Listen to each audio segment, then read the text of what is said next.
பத்திரிகை தொலைக்காட்சி இணையதள சகோதர சகோதரிகளுக்கு முதல் வணக்கம். 9ஆம் தேதி, இன்னைக்கு 5ஆம் தேதி, இடையில் 3 நாட்கள்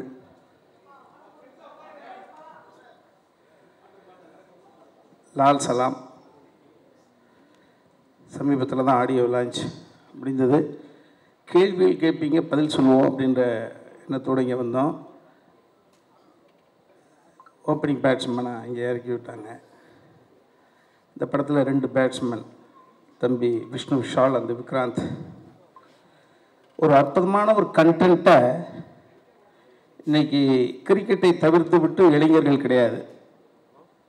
ஸோ இளைஞர்களுக்கு இந்த படத்தில் தீனி இருக்கா அப்படின்னா ரிப்பீட்டட் ஆடியன்ஸுக்கான மெட்டீரியல் கூட நிறையா இருக்குது. காரணம், வெறிகொண்டு பார்க்கக்கூடிய இந்த கிரிக்கெட்டினுடைய ஆட்டங்கள், அதில் நடக்கக்கூடிய எமோஷன்ஸ்.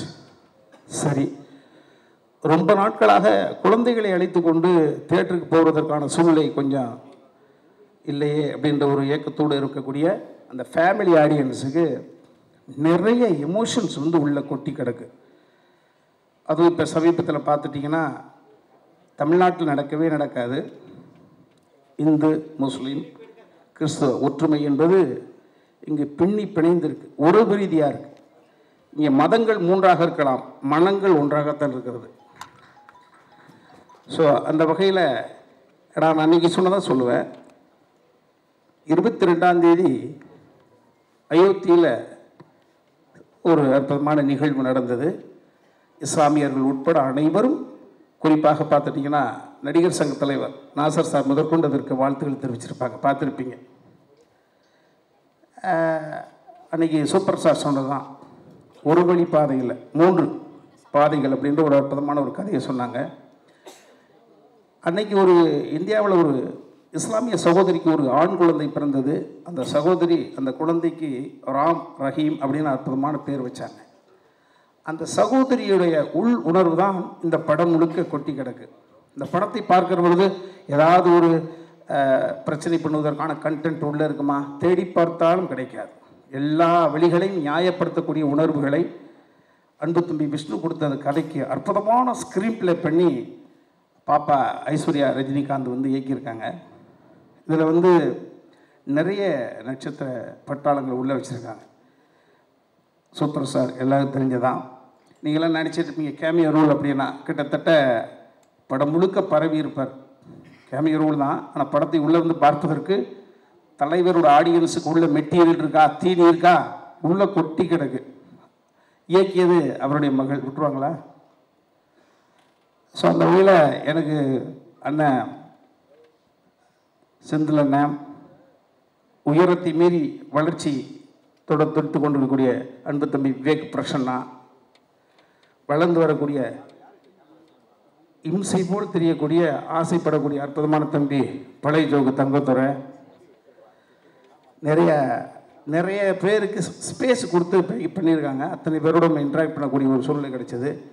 நான் தலைவரோடு அவர்களோடு நினைப்பதற்கான வாய்ப்பு இது வரைக்கும் 2-3 முறை வந்தது.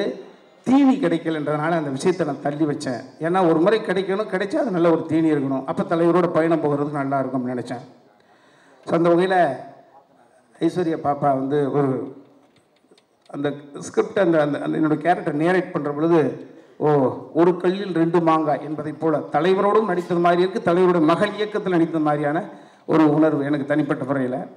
இன்னொன்று, கடந்த 20-25 வருடங்களாக இதுதான்டா போலீஸ் அப்படின்னு சொன்னால் ராஜசேகர் சாருடைய துணைவியார் மரியாதைக்குரிய சகோதரி ஜீவிதா மேடத்தை கயிறு கட்டி இழுத்து கொண்டு ஒரு அற்புதமான ஒரு கேரக்டர் ஆர்டிஸ்ட்டை ஐஸ்வர்யா ரஜினிகாந்த் மீண்டும் ஒரு தமிழ் திரையுலகத்துக்கு கொடுத்துருக்காங்க. என்னை போலதான் மரியாதைக்குரிய ஒரு 25 வருடங்களுக்கு முன்பு தமிழ்நாட்டு இளைஞர்களுக்கு கனவு கண்ணியாக இருந்த எங்கள் நடிகவேல் ஐயா அவர்களுடைய அருமை புதல்வி, ஆமாம், நிரோஷா அவர்கள் நீங்கள் எதிர்பார்க்காத ஒரு குணச்சித்திரத்தை ஓகே கொடுத்துருக்காங்க.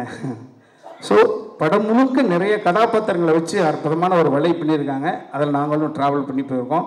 கதை கதை கதை கதையை தவிர்த்து விட்டு இந்த தமிழ் சினிமா உலகம் வேறு எதையோ நோக்கி போயிட்டு இருக்கின்ற அந்த விமர்சனத்தை நானும் ஓரளவு ஒத்துக்கொள்கிறேன். அந்த விமர்சனத்துக்கு ஐஸ்வர்யா ரஜினிகாந்தினுடைய இந்த லால் சலாம் என்ற ஒரு படைப்பு நிச்சயமாக அற்புதமான தீனியை கொடுக்கும்.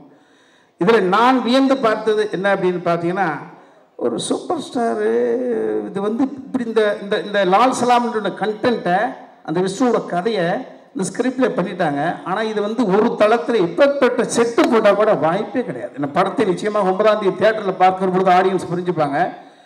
இவ்வளோ பெரிய கூட்டம், இவ்வளோ பெரிய லைவ் லொக்கேஷனை நீங்கள் செட்டு போட்டு வாய்ப்பே கிடையாது. அந்த ஊர்களுக்குள்ளே போய் இந்த ஆர்ட் அற்புதமான சீக்வன்ஸை ரெடி பண்ணி 10 கேமரா 3 கேமரா இது எப்படி சாத்தியமாகும் அப்படின்னா, அந்த கண்டென்ட், அந்த கதை கேட்டது அவ்வளவு கூட்டங்களை தவிர்த்து விட்டு இந்த விஷயத்தை இந்த ப்ரெசென்ட் பண்ண முடியாது, இம்ப்ளிமெண்ட் பண்ண முடியாது. அதனால் நான் ரஜினி சாரை பார்த்து என்னப்பா அப்படின்னா, அங்கே செஞ்சியில் வந்து படுத்திருக்காரு, திருவண்ணாமலையில் வந்து படுத்திருக்காரு, பாண்டிச்சேரியா வரேன்றாரு. வாய்ப்பே கிடையாது. இந்த படம் இல்லைன்னா எனக்கு இனிமேல் வாழ்க்கையில் என்ற மாதிரி ஒரு அப்கமிங் ஹீரோ என்ன செய்வாங்களோ அந்த ஒரு விஷயத்தை, மகளுக்குன்னு சொல்ல மாட்டேன், இந்த கண்டென்ட்டுக்காக திரும்ப திரும்ப சொல்கிறது கண்டென்ட், இந்த விஷயத்தை இந்த கேமியோ ரோல் மூலமாக நாளைக்கோ நாளை கழிச்சோ கூட தமிழ்நாட்டில் ஏதாவது ஒரு சின்ன அசம்பாவிதம் நடக்கலாம் என்று யாராவது ஒரு கருப்பு ஆடு வேலை செய்தால் கூட நிச்சயமாக இந்த லால் சலாம் படத்தினுடைய கருத்து இருந்து அவருடைய விஷயத்தை முறியடிக்கும். எந்த நாளும் தமிழ்நாட்டில் மதம் ஆச்சரியங்கள் நடக்கவே நடக்காது என்பது மிகப்பெரிய ஒரு தடுப்பு அணை இந்த லால் சலாம். அப்படி தான் நான் நினைக்கிறேன். இந்த ஒரு நல்ல படைப்பில் எனக்கு ஒரு அற்புதமான கதாபாத்திரத்தை தங்கச்சி கொடுத்தாங்க. எல்லாருக்கும் வணக்கம். 9ஆம் தேதி ரிலீஸு. இப்போ நம்ம பார்த்துக்கிட்டு இன்னும் 3 நாள் இருக்குது. இந்த படம் லால் சலாம் அன்னைக்கு இப்போ ட்ரெயினில் போட்டாங்க. அன்றைக்கி வந்திருப்பேன். அன்றைக்கி சாயங்காலம் வந்தால் நம்ம இளையராஜா மகள் இறந்து விட்டாங்க. அங்கே போயிட்டேன், மன்னிக்கணும். இந்த படத்தில் வந்து ஐஸ்வர்யா ரஜினிகாந்த் அவர்கள் டைரக்ஷன் பண்ணியிருக்காங்க. நல்ல கதை, அருமையான கதை கொடுத்துருக்காங்க. இங்கே இந்த கதையில் என்னென்னா, இந்த கதை சொல்லும்போது எனக்கு ரொம்ப ஃபீலிங்காக வந்துடுச்சு. இந்த மாதிரி சொல்லும்போது இப்படி இந்த கதையில் என்ன எப்படி நடிச்சோம் அப்படின்னா எனக்கு இன்னும் தெரியல. ஆமாம், அதே மாதிரி இங்கே அத்தனை டெக்னீஷியனும் அருமையாக இதுக்கு ஒத்துழைச்சாங்க. இங்கே வந்திருக்கும் நம்ம பத்திரிகை நண்பர்களுக்கும் ஊடகங்களுக்கும் எனது மனமார்ந்த நன்றி.